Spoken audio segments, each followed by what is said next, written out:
Hello students, तो इस lecture में हम बात करेंगे अनुगमन वेग तथा वैद्युत धारा में संबंध। लास्ट लेक्चर में आपने पढ़ा था अनुगमन वेग की व्युत्पत्ति, बहुत ज़्यादा इंपॉर्टेंट है। और दूसरा ये वाला, ये जो संबंध है अनुगमन वेग और वैद्युत धारा में संबंध है, ये भी बहुत ज़्यादा इंपॉर्टेंट है। 4 से 5 नंबर के क्वेश्चन में हमेशा पूछा जाता है, तो पहले ही वेरी वेरी इंपॉर्टेंट लिख लो यहाँ पे, वेरी वेरी इंपॉर्टेंट। ओके, हाँ, अब ध्यान से सुनो मेरी बात।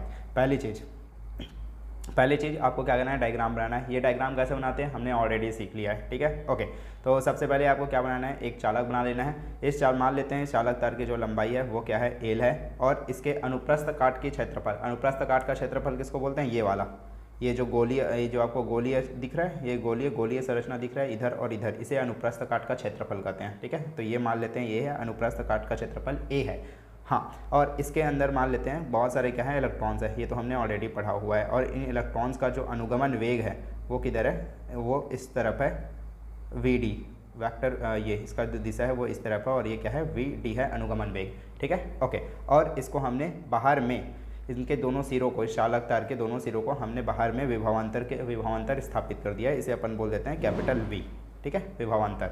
हाँ, अब बताओ धारा कहाँ से कहाँ बहेगी। आपको पता होना चाहिए कि जो धारा होता है, विद्युत धारा होता है, वो हमेशा कहाँ होती है, धन से ऋण की तरफ क्या होती है, बहती है। तो धारा का प्रवाह इधर से इधर हो जाएगा, ठीक है, ऐसे। तो यहाँ पे लिख लेना आई धारा प्रभावित होती है, लिख लोगे ये सारी चीज़ें। हाँ, थ्योरी में क्या लिखोगे कि माना एक चालक है जिसकी लंबाई एल है, अनुप्रस्थ काट का क्षेत्रफल ए है, उसके अंदर जो इलेक्ट्रॉन्स है उनका अनुगमन वेग वी डी है, ठीक है। हाँ, और इन चालक तार के दोनों सिरों के बीच हम विभवांतर वी स्थापित करते हैं, जिससे आई धारा प्रभावित होती है धन से ऋण सिरे की ओर, ठीक है। ओके, फटाफट हम थ्योरी में लिख लेते हैं इसको, ताकि आपको और बेटर अंडरस्टैंडिंग मिल सके, ठीक है, क्योंकि थ्योरी तो आपको एग्जाम में लिखना ही है। हाँ, तो लिखो यहाँ पे कि माना किसी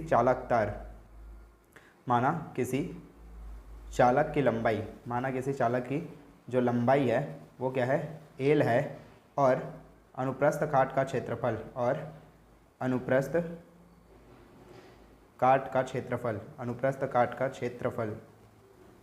काट का जो क्षेत्रफल है वो क्या है, ए है, कैपिटल ए है।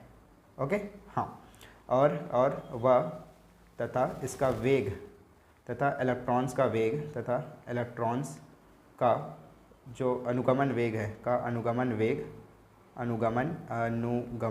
कैसे लिख रहा हूँ, हाँ, अनुगमन जो वेग है वो क्या है आपका, v सफिक्स डी है, ठीक है, नीचे में रहता है तो v सफिक्स डी बोल देते हैं। हाँ, यदि चालक में इलेक्ट्रॉनों की संख्या, मान लेते हैं चालक के अंदर जो इलेक्ट्रॉनों की संख्या है वो क्या है, n है, ठीक। हाँ, तो यहाँ पे आप लिखोगे कि यदि चालक में इलेक्ट्रॉनों की संख्या, ये चालक में इलेक्ट्रॉनों की जो संख्या है, इलेक्ट्रॉनों की संख्या स्मॉल n है, ठीक है, स्मॉल n हो तो 1 सेकेंड में चालक में प्रभावित होने वाली धारा, 1 सेकेंड में चालक में प्रभावित होने वाली धारा, 1 सेकेंड में चालक में प्रभावित होने वाली धारा, होने वाली जो इलेक्ट्रॉन है, धारा नहीं, इलेक्ट्रॉन, 1 सेकेंड में कितना इलेक्ट्रॉन प्रवाह होगा वो हम निकाल लेंगे, ठीक है। इलेक्ट्रॉन वो कितना हो जाएगा, देखो सिंपल है, इलेक्ट्रॉन की संख्या कितना है, n, तो यहाँ पे हो जाएगा n। अनुप्रस्थ काट का क्षेत्रफल कितना है, a, तो यहाँ पे हो जाएगा इंटू a। लेंथ कितना है उसका, लंबाई कितना है, l, तो यहाँ पे हो जाएगा, अच्छा, लंबाई लिखने की ज़रूरत नहीं है, अनुप्रस्थ काट में निकाल रहे हैं, 1 सेकेंड में निकाल रहे हैं। तो वेलोसिटी मतलब ये वेग कितना है उसका, अनुगमन वेग वी डी है, तो ये हो जाएगा N A into V D हो जाएगा। ये है 1 सेकेंड में चालक में प्रभावित होने वाली इलेक्ट्रॉनों की संख्या, ठीक है। ओके, तो अगर मैं 1 सेकेंड में इतना है तो टी सेकेंड में कितना होगा, इंटू टी कर दो ना, तो टी सेकेंड में क्या निकल जाएगा, टी सेकेंड में चालक में प्रभावित होने वाली इलेक्ट्रॉन की संख्या निकल जाएगी, ठीक है। हाँ, तो यहाँ पे आप लिख लेना कि टी सेकेंड में, 1 सेकेंड में इतना हो रहा है, तो टी सेकेंड में चालक में प्रवाहित होने वाली धारा नहीं, इलेक्ट्रॉन, मेरे मुंह से बार बार धारा निकल जा रहा है। हाँ, तो टी सेकेंड में चालक में प्रभावित होने वाली इलेक्ट्रॉनों की जो संख्या है वो क्या होगा, मल्टीप्लाई टी कर दोगे, इतना है टी सेकेंड में, तो इसके लिए मल्टीप्लाई टी कर दोगे इंटू, ठीक। ओके, तो वो कितना हो जाएगा, n into A into V D into क्या हो जाएगा, टी हो जाएगा। ठीक है, ये वी डी अलग से ऐसे नहीं है, नीचे में डी है, आपको समझना है। यहाँ पे बच्चे मिस्टेक कर देते हैं यहाँ पे। ठीक है, ओके। तो 1 सेकंड में एन ए वी डी है, तो टी सेकंड में कितना होगा, इंटू टी कर देना है इतना का। ठीक है, ओके। अब हमें क्या करना है, चालक पर आवेश निकालना है। चालक पर आवेश कितना होता है, ठीक है। चालक पे आवेश का फार्मूला क्या होता है, इधर बना लें क्या बाकी चीज़ों को, हाँ 1 सेकंड इधर लिख लेते हैं बाकी चीज़ों को, तो अभी चल जाएगा। तो इधर हम लिख लेंगे चालक पर आवेश, चालक पर आवेश, चालक पर आवेश का फार्मूला होता है, किसी चालक में आवेश का फार्मूला होता है Q = NE। ऐसे चालक जिसमें n नंबर ऑफ इलेक्ट्रॉन हो, ठीक है, तो उसके आवेश का फार्मूला होता है Q = N × E। ठीक है, जहाँ पे E क्या है, इलेक्ट्रॉन का आवेश है, N क्या है, इलेक्ट्रॉन की संख्या है, और Q क्या है, आवेश है। ठीक है, आवेश की मात्रा है। ठीक, यहाँ पे हमने N की वैल्यू निकाला है कितना, N A × V D × T, उसको यहाँ पे पुट कर देंगे, तो यहाँ पे हो जाएगा Q = N A V D T, और यहाँ पे क्या है, E है, तो हमने यहाँ पे प्यार से E लिख दिया। ठीक है, ओके। तो अगर हमें आवेश मिल गया है तो क्या हम धारा निकाल सकते हैं, हाँ धारा भी निकाल सकते हैं। तो यहाँ पे क्या हो जाएगा, चालक में प्रवाहित धारा, चालक में प्रभावित धारा क्या हो जाएगा, चालक में प्रभावित धारा। विद्युत धारा को कैसे डिफाइन करते हैं, विद्युत धारा क्या होता है, आवेश प्रवाह की दर को विद्युत धारा कहते हैं, है ना। हाँ, तो I = क्या होता है, Q/टाइम। आवेश प्रवाह की धारा को अपन क्या बोलते हैं, आवेश प्रवाह। 1 सेकंड में जितना धारा प्रभावित होता है, जितना आवेश प्रभावित होता है, उसी को अपन क्या बोलते हैं, धारा कहते हैं, है ना। तो प्रति सेकंड में आवेश की मात्रा जो प्रभावित हो रही है उसी को अपन विद्युत धारा कहते हैं। I = Q/T, ये सबको पता रहता है।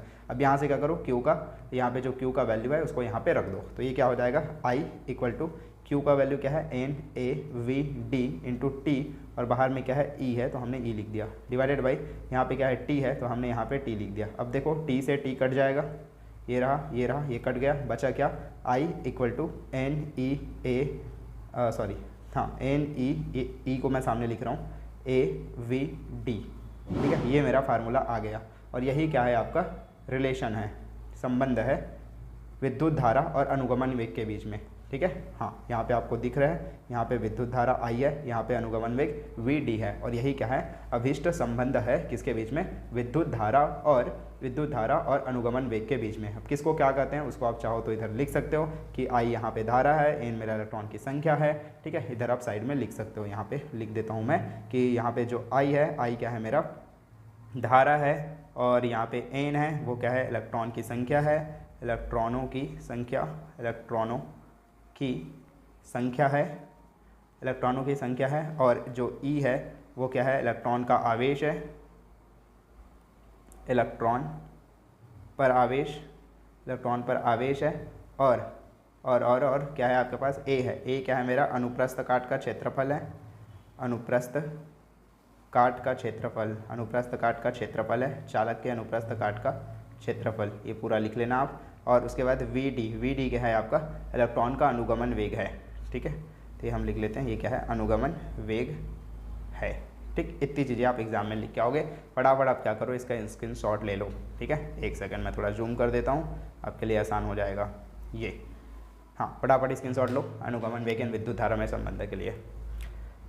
हो गया, ले लिया आपने स्क्रीनशॉट। ओके, आगे नीचे एक भी चीज़ें उसका भी आप स्क्रीनशॉट ले लो। ये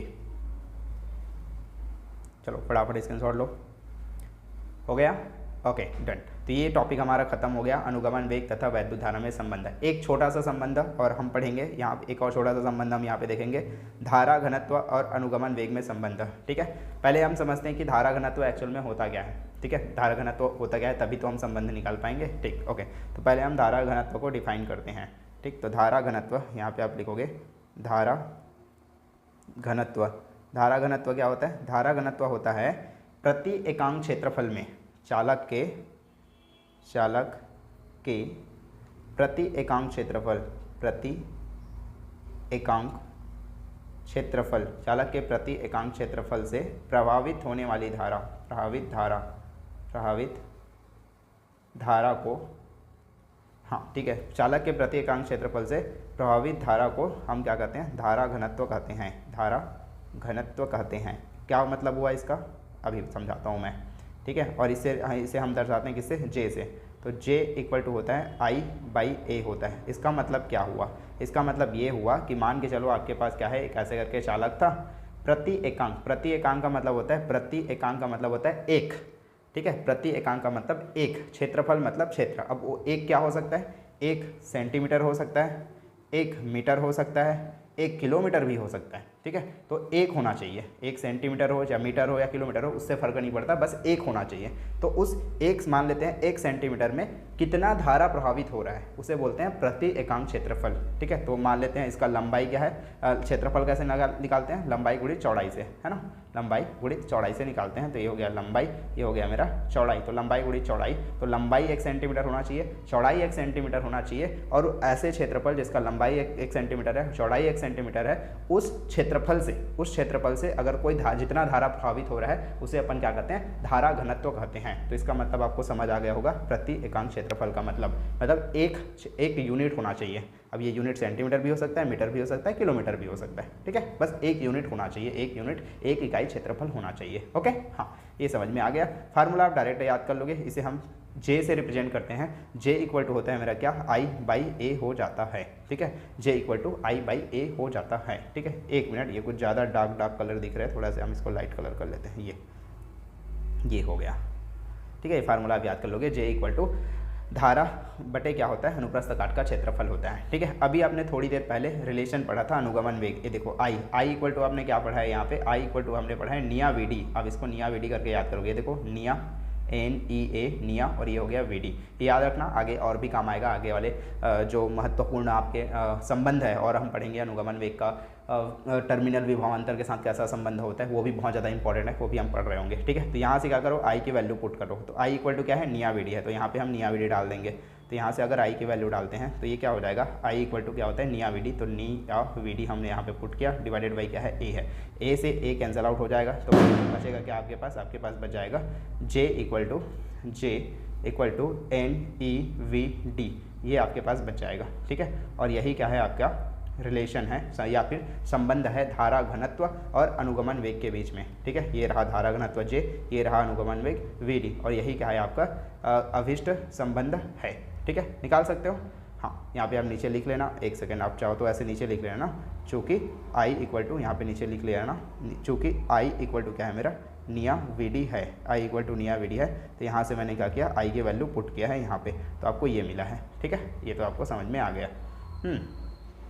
तो ये हो गया मेरा धारा घनत्व और अनुगमन वेग के बीच में संबंध। फटाफट इसका भी स्क्रीनशॉट ले लो, 1 सेकेंड, हाँ, लो स्क्रीनशॉट लो इसका, हो गया, ठीक है। तो इस लेक्चर में फिलहाल इतना ही, मिलते हैं अपन नेक्स्ट क्लास में very important, another very important topic के साथ। ये भी काफ़ी ज़्यादा महत्वपूर्ण है, एक तो ये वाला, और स्टार्ट में जो मैंने कराया था अनुगमन वेग की व्युत्पत्ति, एक ये, और एक आगे हम पढ़ेंगे टर्मिनल विभवांतर और आंतरिक प्रतिरोध के बीच में संबंध धारा अनुगमन वेग का, वो भी बहुत ज़्यादा इंपॉर्टेंट है, ठीक है। मिलते हैं अपन नेक्स्ट क्लास में, तब तक आप पढ़ते रहो और मन लगाकर। ओके, चलो मिलते हैं नेक्स्ट क्लास में।